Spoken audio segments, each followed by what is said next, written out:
तो 4 हो आपके साथ गाड़ी में बैठ रहे हैं, आप घर से नहीं लेकर आए तो भाई दूसरे कैसा आएंगे आपके साथ बैठ। तो ये ध्यान रखो आगे कि घर से हमको परिवार से लेकर चलना है। आप 2-3 बार ले आओ फिर अपने आप कर लेगा कि घर व्यवस्था ले जाएंगे। तो सभी यहाँ पे आए और सीकर आओ तो हरियाणा से बहुत आने को तैयार थी, इसलिए ज्यादा नहीं बुलाए। तो यहाँ का आने का आपको काट लगती है हरियाणा में चाचा, तो ध्यान रखें। और महिला संगठन अगर हमारा कमजोर रहेगा,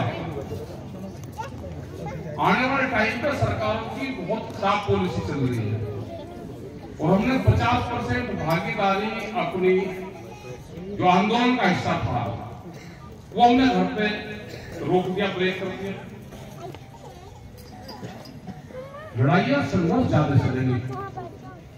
24 के बाद में अगर आप तैयारी तो नहीं करोगे तो 24 के बाद में पूरे देश में कब्जा होना है।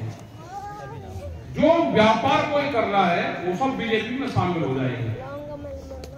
ठीक है साहब, जो 35 साल पहले बात कहते थे वो बात सत्यता है कि इस आंदोलन को हाड़ी पाड़ी चलाएंगे। इस आंदोलन को कोई और आदमी नहीं चला सकता।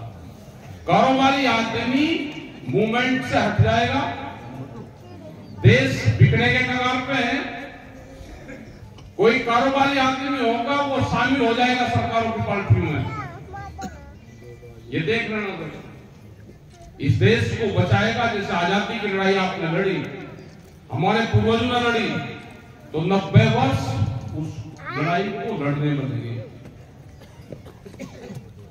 कोई दुकानदार जो इंडस्ट्रीज वाला था तो किसी को फांसी नहीं हुई, किसी को। हमारे गरीब मजदूर गांव के लोग उन्होंने उस आंदोलन में हिस्सा लिया और वही आंदोलन में मारे गए। अभी आपने कुछ देखा, अभी संघर्ष शुरू होंगे। कैसे संघर्ष शुरू होंगे? सरकार जिस तरह से दबाने का काम कर रही है, अगर आप डरते रहे तो पूरी जमीन जायदाद आपकी छीनी जाएगी। क्या आप अपने पड़ोसी के साथ में जब वो जमीन छीनता है, आपकी डोर काटता है, आप लड़ाई नहीं करते? वो टाइम आ गया है कि आपको संघर्ष और कुर्बानियां देनी पड़ेगी। हम होने के लिए कोई नहीं आया। सरकारों को, अधिकारियों को सख्त में है कि भारतीय किसान यूनियन के लोगों का काम ना करा जाए। ये संघ के और बीजेपी के एजेंडे में है। ये सब लोग ध्यान से सुन लो। आप लोगों को बदनाम करा जाए, ये उनके एजेंडे में है। और अभी 2 दिन पहले भी उनकी पूरी मीटिंगें हुई हैं और अधिकारियों को सख्त हिदायत है कि भारतीय किसान यूनियन के किसी भी यात्री से ना मिला जाए, ना उनके फोन उठाइए और ना आप लोगों के काम होंगे। पूरे देश भर में किसान आंदोलन को बदनाम करा जाएगा कि जिससे इन्हीं के लोग इस संगठन से इनसे बगल हो जाए। ये कोई तफरीह की चीज नहीं है। जिन आदमी को डर लगता हो वो संगठन छोड़कर जा सकता है। इस आदमी को अपनी प्रॉपर्टी से, अपने घर और परिवार का वो दिखता हो, भय दिखता हो, वो आंदोलन को छोड़कर जा सकता है। हमारा एक दिन होगा कि हमारे यहाँ भी छोड़कर चले गए, हमारे पे कोई फर्क नहीं पड़ता। हम आखिरी दम तक, जब तक टिकट परिवारों की कुर्बानी नहीं जाएगी, हम आखिरी दम तक हम किसानों के साथ रहेंगे।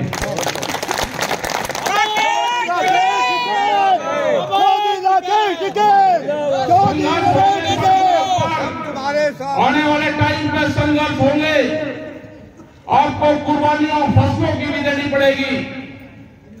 एक ही बात हमने हरियाणा में कहा कि फसलों की, एक फसल की कुर्बानी देनी पड़ेगी। हरियाणा और राजस्थान में, मध्य प्रदेश में किसानों ने अपने गेहूं की फसलें उगानी शुरू कर दी। वो टाइम दूर नहीं है।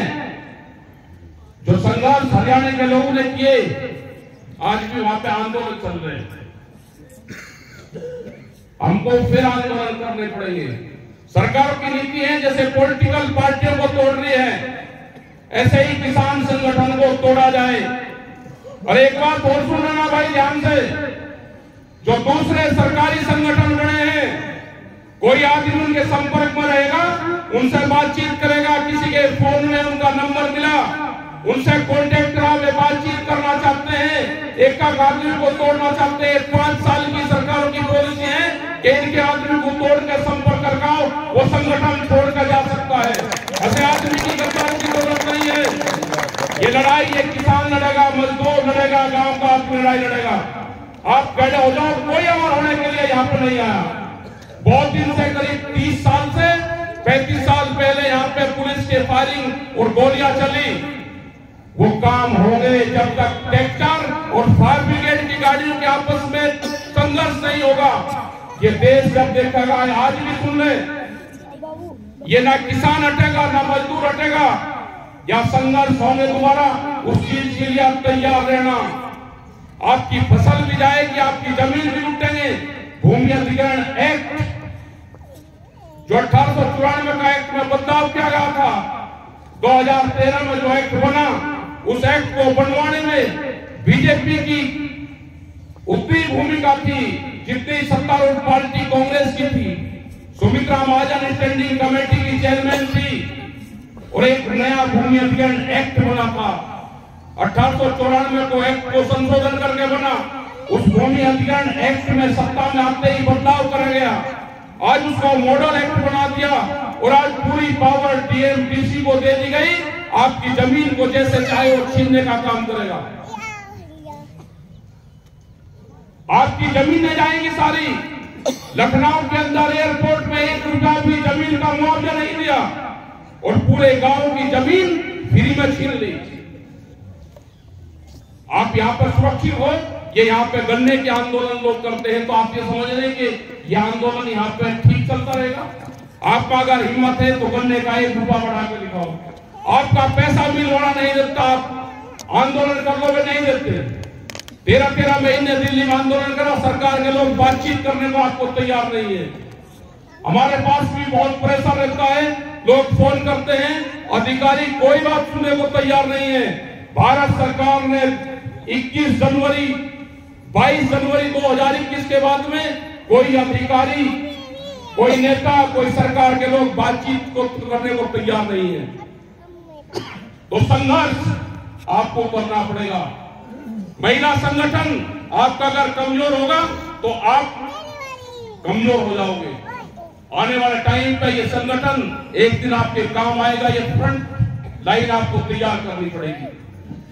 1200 कुछ में आज से करीब 800 साल पहले दुनिया का पहला महिला संगठन इसी क्षेत्र के पास में था। खार पंचायत के पास में 48,000 महिलाएं लड़ाकू हमारे पास में थी। तो ये कोई कमजोर वो नहीं है क्षेत्र। खार पंचायत के पास में महिला संगठन मजबूत संगठन था। 48,000 महिलाएं हमारे खार पंचायत के पास में थी। आज हमको उसी तरह का संगठन मजबूत करना पड़ेगा। अपनी जमीन जायदाद अपने को बचाना है तो आंदोलन का हिस्सा बनना पड़ेगा। आप लोग तैयार रहें, जागरूक रहें, नहीं तो आपके घर जमीन जायदाद लूटी जाएगी। सरकारों की पॉलिसी है। या तो आप भर्ती हो जाओ, जिसको डर लगता हो वो भर्ती हो जाओ, कोई दिक्कत नहीं है, और नहीं तो संघर्ष करना पड़ेगा। हम उस भर्ती अभियान का हिस्सा नहीं बनेंगे। कोई नहीं बोलने को तैयार है। बिजली वाले इश्यू हो, सारे इश्यू हैं। लखनऊ की पंचायत है, पूरे देश भर में स्टेट, हर राज्य की राजधानी में 26 तारीख को प्रोग्राम होंगे। सब लोग, पूरे देश भर के लोग वहां पर जा रहे हैं और देश में फिर एक बड़े आंदोलन की जरूरत पड़ेगी। 10 साल पुराना आपका ट्रैक्टर बंद कर दिया, 10 साल पुराने जनरेटर जो आपके घर में रखे हैं वो बंद कर दिए, जो पंपिंग सेट है 10 साल का वो बंद कर दिया, आपकी गाड़ी बंद कर दी। क्या करोगे? ट्रैक्टर सड़क पर नहीं चल सकता, 10-10 हजार रुपए का जुर्माना है। पूरा हरियाणा हर रोज आंदोलन में है। कुराली, बगैर कुराली के धान कैसा पैदा होता है वो कोई टेक्नोलॉजी नहीं बताई। लेकिन अपने संगठन पे ध्यान दो, डरने की घबराने की जरूरत नहीं है।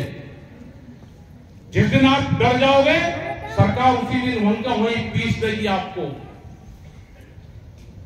अपने वजूद को बचाने के लिए आपको संघर्ष करना पड़ेगा, उसका मुकाबला करना पड़ेगा। वही एक रास्ता बचा है। देश की जब आजादी हुई तो 90 वर्ष आंदोलन चले। अभी तो ये आंदोलन शुरुआत हुई है इनकी। ये कितने दिन चलेंगे ये नहीं पता। विपक्ष के जो सत्तारूढ़ पार्टी के लोग थे उन्होंने बोलना बंद कर दिया। और जब इस देश में विपक्ष कमजोर होता है, जब पार्लियामेंट में उनकी आवाज कमजोर होती है, तो तानाशाहों का जन्म होता है। इस देश में तानाशाहों ने जन्म ले लिया, उनका मुकाबला करना पड़ेगा। तानाशाहों का जन्म हो चुका है यहाँ पे, और उसका मुकाबला विचारधारा से होगा। देश की जनता उसका मुकाबला करेगी। और जब भी तानाशाह अत्याचार करता है तो ये जनता ही उसका मुकाबला करेगी। और आपको चेहरा देखना हो, सरकार आपके सामने नहीं आएगी। सरकार का चेहरा देखना हो तो अधिकारी का क्या रवैया है। अधिकारी के चेहरे में सरकार का चेहरा दिखाई देता है। अगर अधिकारी आपके साथ में ठीक व्यवहार से बात कर रहा, आपका काम कर रहा, तो सरकार ठीक है, आपके पक्ष में है। अगर अधिकारी आपका काम नहीं कर रहा तो ये मान लेना कि सरकार ने उसको कह रखा है वो काम आपका नहीं करेगा। जिला पंचायत में क्या हाल है, आज मुकदमे में क्या हाल है, लोग जेलों में बंद हैं। यहाँ पे बिहारी भी हमारे जो युवा के अध्यक्ष है वो जेल में बंद है, उनका परिवार यहाँ पे बैठा हुआ है। एक बड़ा आंदोलन मुजफ्फरनगर के लोगों ने किया और बड़ी ताकत के साथ में किया। इस तरह के आंदोलन की जरूरत फिर पड़ेगी। अब ये कोर्ट से करवाना चाहते हैं सब कुछ। जितने भी कोर्ट में जा रहे हैं फैसले वो सब किसानों के खिलाफ जा रहे हैं। ये कुछ नहीं करते, मुकदमे लिखेंगे कोर्ट में भेजते हैं, कोर्ट में तारीख करते रहो, कोई चीज होगी तो कोर्ट की अवमानना करिए। तो जिसको जाना हो वो संगठन छोड़ के जा सकता है। आपका बहुत बहुत धन्यवाद। आज यहाँ पे एक बढ़िया प्रोग्राम यहाँ पे करा और सोरम गांव से और आसपास के गांव से, हरियाणा से जो सभी महिलाएं यहाँ पर आई उन सबका धन्यवाद है। एक बढ़िया प्रोग्राम चला। आने वाले टाइम पे आपको गांव-गांव में ये मीटिंगें करनी पड़ेगी। आप जब ही निकालोगे घर से महिलाओं को, जब आप जेल में चले जाओगे। कभी साहब की घर से कोई महिलाएं कभी आंदोलन में नहीं गई, लेकिन जब वो जेल में गया आप लोगों ने कुछ नहीं करा। इनकी महिलाएं, माताएं, बहनें क्या एसएसपी के सामने वहां पे 20-20 महिलाएं इकट्ठी होकर गई? आपको शर्म नहीं आती? यही हालात सबके सामने होंगे। जो मजबूत लोग होंगे वे जेलों में बंद होंगे और फिर आप इन्हीं महिलाओं का सहारा लेते फिरोगे। फिर आपके साथ में कोई खड़ा होने वाला नहीं होगा। वे भी नहीं जानती थी, अपने घर से निकल गए, लेकिन गई। आप ये चाहते हो कि एप्लीकेशन लगा कर वे कोर्ट और कचहरी में हमारे घर की महिलाएं लड़े? जैसे हम सम्मान से पिछले 35 साल से जिए, ऐसे ही हम सम्मान से जिएंगे और सम्मान से ही मरना चाहेंगे। तो आपका धन्यवाद। जय हिंद, जय भारत, जय भारतीय किसान यूनियन।